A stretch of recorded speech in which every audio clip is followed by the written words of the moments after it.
Kerala in India or Vietnam, they have actually coordinated responses to try to reduce people going to markets. Like, that's actually something that has been accounted for in smart places. Delivering meals to people who need it, thinking about how to solve problems, because we actually already know. I mean, one of the horrible, despicable, depressing stories that we see every day cashiers are dying from exchanging cash with people for an essential service. And I mean, yeah, I do look. That would be fantastic. Let's all just go back to the gym, throw a little Clorox, spray it in the air, and get to it. So here's Brian Kemp, one more time, governor of Georgia, desperate to not pay unemployment to people who are out of work. He's on with Martha McCallum again. And here is his justification for opening close contact businesses. One getting a tattoo, getting a pedicure, getting a manicure, getting a haircut, whatnot. How would that work? You're like, well, I don't even know. Like, what? Here he is. He's going to say it again. It's unbelievable. This guy's got a line. He's going to stick to it.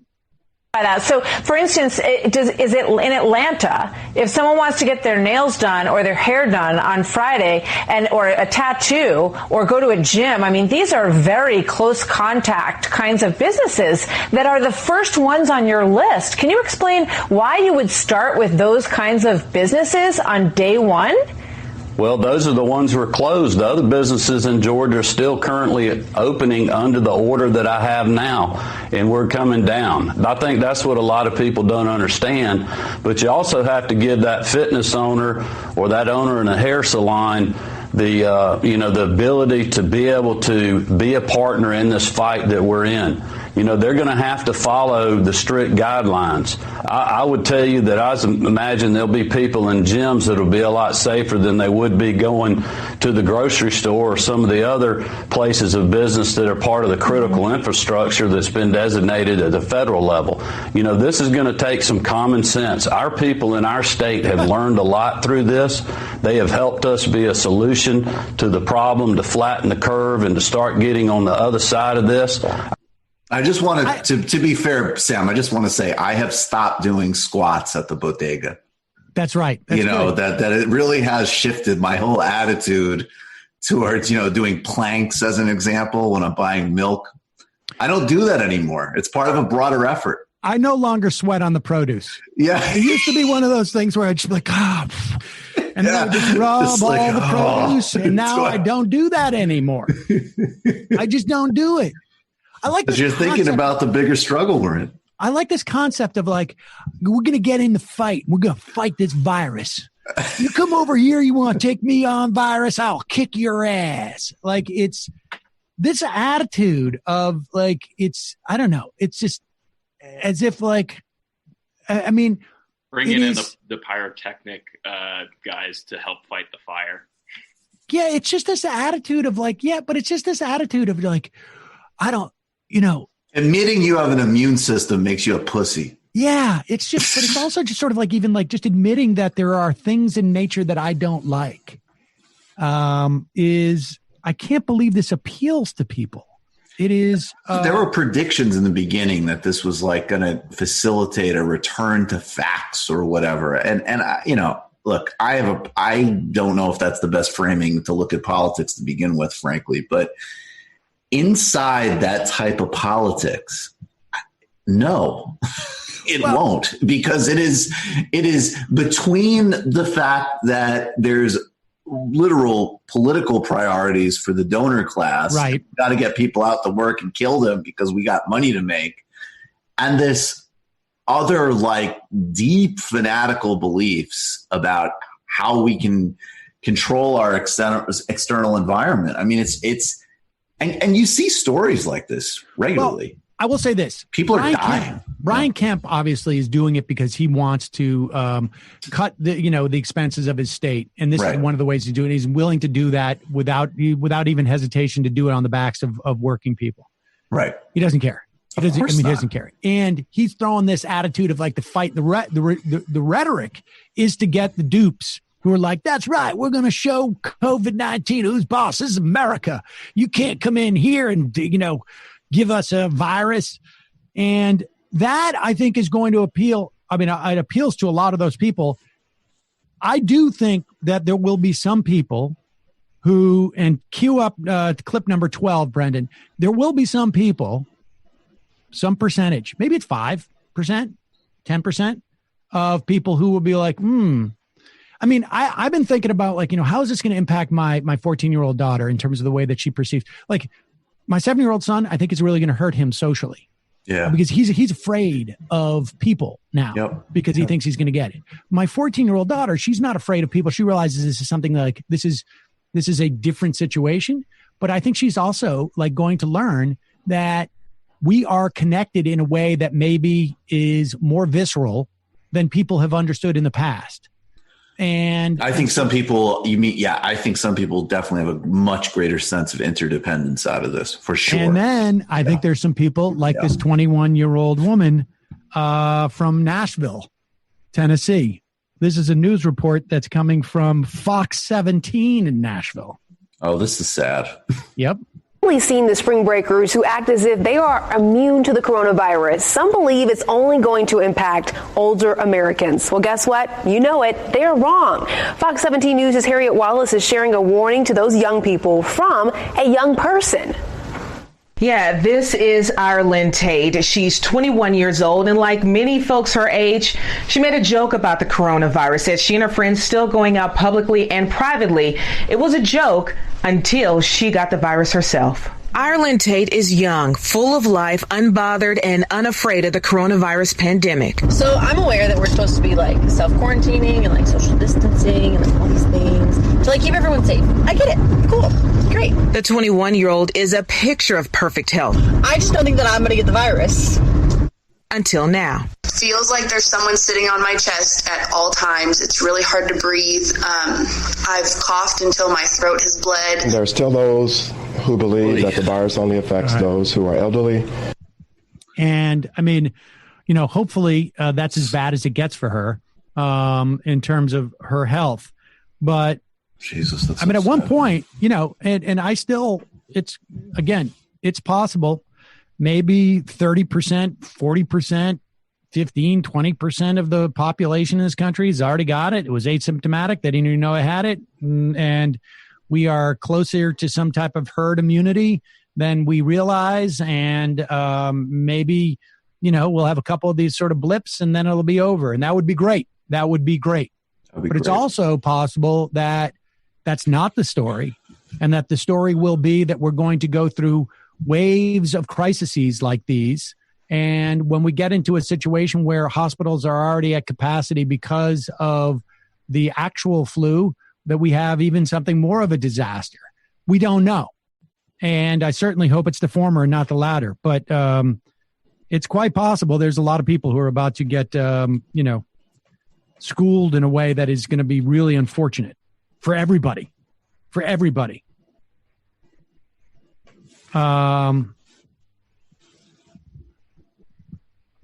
Here is here's Fox Hannity we've talked about, who, the studies show if you watch Hannity as opposed to Carlson, they lead to more coronavirus deaths.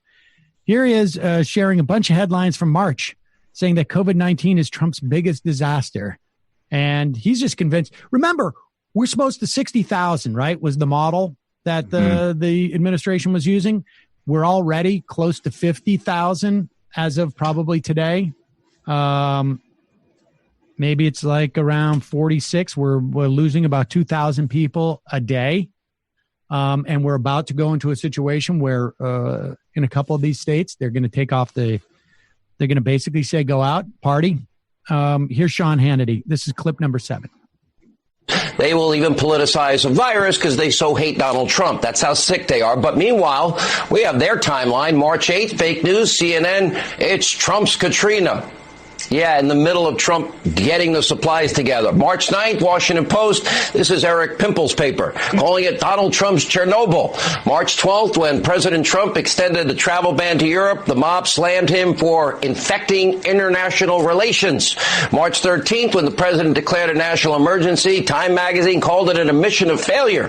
March 19th, fake news CNN claiming Trump's lack of imagination was costing American lives and treasure. March 30th, well, the Boston Globe, not to be undone by anyone else in the mob, accusing the president of having blood on his hands. April 8th, the psychos over at MSDNC that live in that whole altered universe of theirs, well, they had one of their paid commentators and hosts saying that tens of thousands of people will die because of Trump's coronavirus incompetence. April 11th, New York Times, very same paper, encouraging Americans to travel to China after the travel ban. Dumb that they are. They wrote that Trump should have seen the virus coming. He did the ban 10 days after the first case. Sean Hannity is really not good at TV. No, he's not good at radio either, frankly. Like, what is going? I think Alec Baldwin made this observation that, like, with Bill O'Reilly, you get it. Like, he's a blowhard asshole, whatever, but he's obviously has huge broadcasting talent. But Sean Hannity is like some angry Long Island dad who won a contest. They were just like, all right, you have a Fox News show now. He did win a contest. And really? I can explain it in 3 words. Limbaugh lead-in. How did he get that, though? Well, because he ain't no Limbaugh. There was nobody else in the business. There's no one else in the business. And he was put on after Rush Limbaugh on all these stations across the country. And he basically kept 75% of Limbaugh's audience, which was huge. And that was it. And he was the guy there. And then Roger Ailes said, I need an idiot and another idiot to do Hannity and Combs. And he found them. I heard a really funny story that supposedly, you know how Sean Hannity he throw a football? I don't know if he still does it, but he used to throw a football at the end of the show. And in the beginning, it was a tennis ball. And Sean was into tennis. And Roger Ailes was like, what the fuck is that? That's not manly. Yeah, exactly. And made him change. In a very manly act, Sean Hannity had to change which ball he throw. Yeah, throw Nerf football to show, like, look at me. Unbelievable. Unbelievable. Here is Brian Kilmeade and Ainsley Earhart on Fox and Friends. They don't mind. They have no problem with an immigration ban, unless it's someone really dear to them. And they have an interesting idea of what middle-class families can afford, too, incidentally. Here is Kilmeade and Ainsley Earhart. When the president came out yesterday and said, okay, I said I'll pause for 60 days, but he also added for ag workers, for families, and even you mentioned yesterday the au pair, Ainsley, for middle-class families, they're going to be allowed to come because they allow people like you to be able to work and do a job that gets you up at 3 a.m. Right. So that's he's showing he's not tone deaf to there are certain industries that need those legal work visas to come here. So that's important. President Ainsley Earhart is middle class. And so basically, rich people can have their au pairs. How much money do you think Ainsley Earhart makes? Can somebody look that up? I mean, I don't know, but the median income for a family of 4 in this country is something like $48,000. Yeah, so she probably makes about $75,000. You know, solid middle class income. Approximately $400,000 is what wealthypersons.com tells me. I imagine it's at least that. I bet you it's more than that too. But she's got a friend who has a chicken salad business. Wait, do we have a part 2, Brendan? That was for Brian Kemp. Oh, okay. You know what I love is that I like that because it's he could not be tone deaf with Fox News because he literally watches Fox News all day. I'm sure if somebody's just like, well, we got to take care of the au pairs. I saw that. Ainsley was saying that in the morning. Yeah. if you're really rich, you get to have an immigrant. But if not, as long as somebody owns the immigrant, then it's okay. What's this going to mean for models coming over, though? Exactly what we have to have type orders, but there's also people who